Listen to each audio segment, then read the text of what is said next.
There is a first grader who hides what he can do from his classmates. The fact that he can fly, possesses super strength, and knows several different attacks composed of waves of light goes entirely unnoticed by them. His grandmother drops him off every morning at 7 o'clock, and his grandfather picks him up each afternoon at 3 o'clock. His class is small, about 12 students, 4 boys, 8 girls. Whenever one of his classmates looks at him, and their eyes catch each other, he grins a welcoming smile. When he's in class, he tries as hard as he can to pay attention to what the teacher says. The subjects, math, science, English, history, all have one thing in common for him: the occasional single moment that sees him turn his head from his books to briefly look behind. If a classmate sits directly in the back of him, he turns his head upward as though glancing at a presence of a spiritual variety. When class adjourns for recess, the boy sometimes plays with his peers. He has to suppress his natural abilities as to not send anyone to the hospital or morgue, but there is always a moment, however brief, in which he stares at the sky.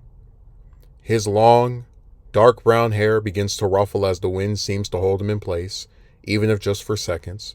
The collar of his shirt moves ever so slightly as he extends his neck to gaze above.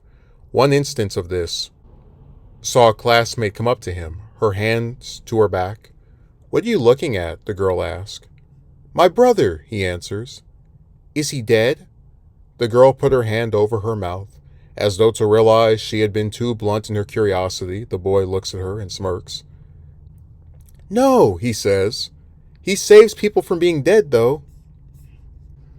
The rest of the day sees the boy dutifully participate in his classes. He sometimes encounters trouble, most commonly in math, and for a moment appears to withdraw from further effort.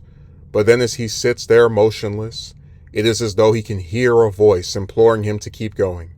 He then raises his hand and asks a question of the teacher. As the school day closes, he hugs the 2 classmates he is closest to, and even entertains the idea of having a sleepover at their house or his. The first thing he does upon returning home is getting something to eat. It's usually one of the same 3 things: some macaroni made by his grandmother, some tomato soup prepared by his grandfather, and hot wings ordered by that figure he had thought of throughout the day. As the afternoon progresses, the boy studies with his grandmother, or on more rare occasions his grandfather, until he hears the familiar rattling of keys in the door. He rushes through the hallway and gets there as the door opens, a tall, bearded man emerging into his home. When the boy sees that all too familiar dark blue button-down shirt and that beige trench coat, it is as though he can't help but throw himself into the man's arms. Those black gloves secure him in place as the man says, "Did you have a good day at school, Jordan?" "It was okay, but it would have been great if you were there." "I was there, anywhere you go. We have a bond stronger than any distance."